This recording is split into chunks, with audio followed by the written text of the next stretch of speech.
Welcome to the second module of leading remotely during COVID-19.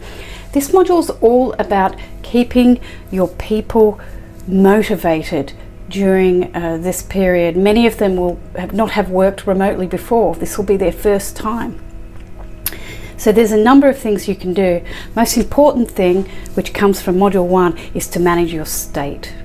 So if you are in a calm state, then everything that we talk about from here on in will really work for you.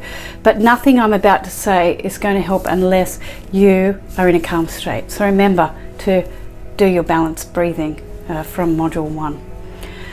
So, your people, there's a lot of anxiety. You have people, many of your people might be working from home where there's kids around or their partners around. There might be extra noise. They might be worried about their own security, their own job security, their partner's job security. They might be worried about getting sick, about the health of elderly relatives.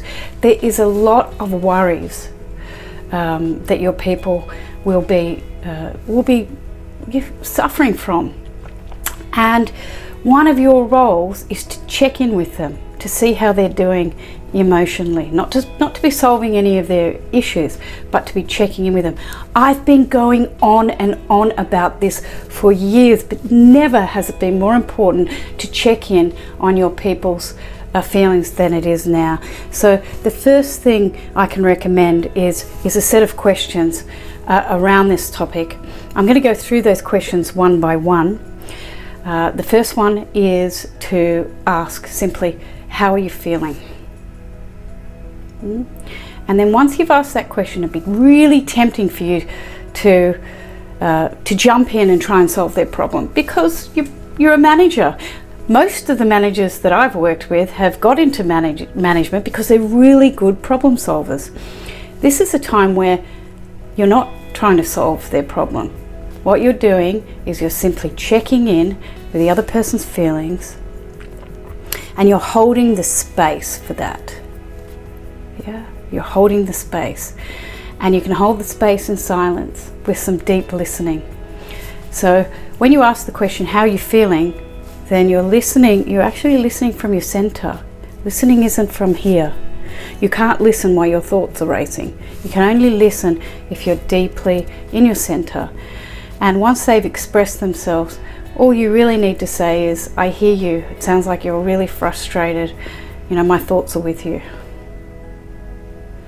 When we've had somebody else deeply listen to us, it's quite transformational. It has the power to transform our stress.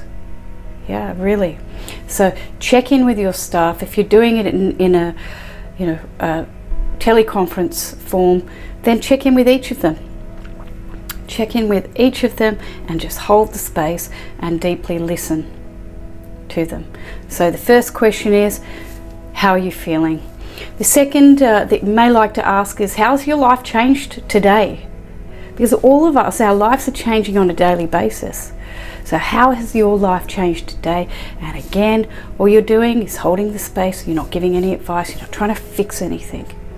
So once you ask the question, you drop into your center, and then you say, I hear you. I hear you. Your life has changed in these ways. Wow, that must be tricky or challenging for you. And you might even be able to say, I'm here for you. And when you say I'm here for you, what you're just saying is, I'm here. I'm being present while you're communicating to me what's going on.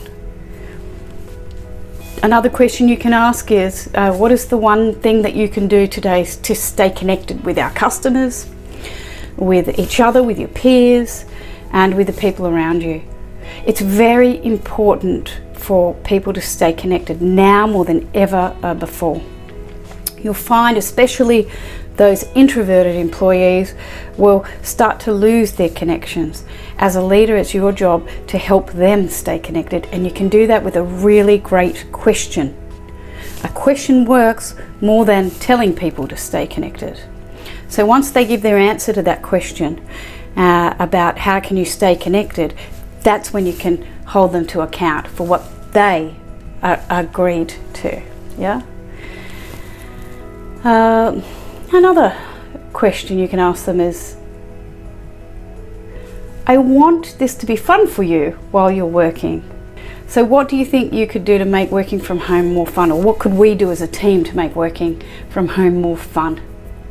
And again, drop into your center for the answer. You're not looking to fix this or solve this. You're actually asking them what would make it more fun for them. Because what's fun for you may not be fun for another person. And this is the beauty of asking questions rather than telling people what to do. Another question, what do you need from me during this period? Once you ask that, just relax. Many leaders, when they hear silence after asking a question, will then start to come up with alternatives. Oh, do you need me to call you every day? Do you need me to deliver you lunch? Blah, blah, blah. No, just relax into your center. You ask the question and then you listen to the answer. If it's something that you can reasonably give, great. If it's something that you can't reasonably give, that's okay. Say, I really would have liked to have given you that because it sounds like it's important to you, but these are the reasons I can't. Is there anything else that I can do that's within my power?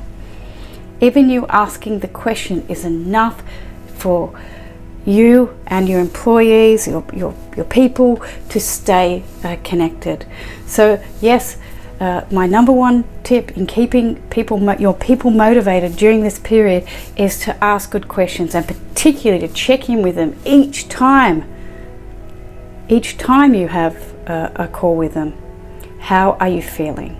And then drop into your center and listen deeply to the answer. So the questions, the other thing is, which was covered in the questions really, how do you make work fun? You can make work fun for your team through setting up some challenges. You can ask your team members, what sort of challenges can we have as a team during this week? I think it's fun. I've also heard of other teams, saying, stand up. Let's all stand up at the beginning of the meeting and see what you're wearing. And some teams have shared some funny moments with people who have their pajama pants on, for example, and that's given everybody a laugh. So that's another thing you can do. So the first thing, ask good questions. The second thing is see if you can make it fun for your team members during this period. Oh, I can't tell you the beautiful benefits of having fun. It breaks state, gets us right out of the anxiety that we're in.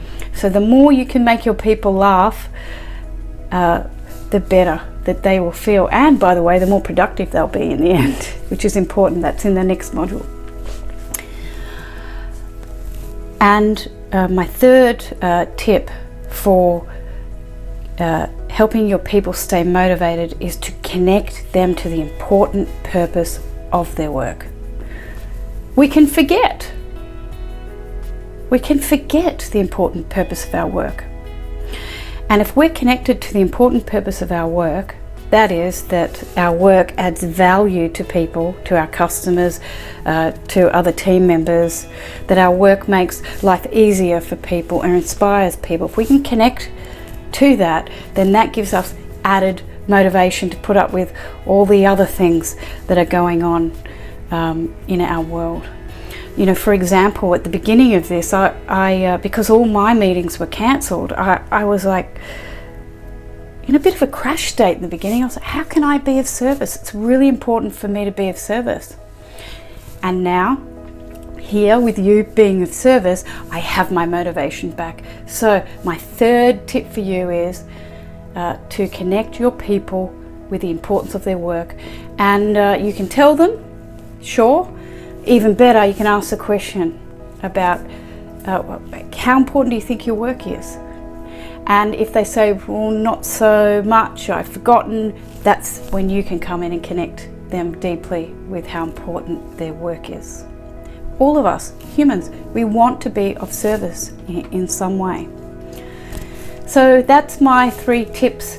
Ask good questions, checking in with your staff on their feelings in particular, setting up some fun challenges, and connecting their work to the importance of it for your customers and each other.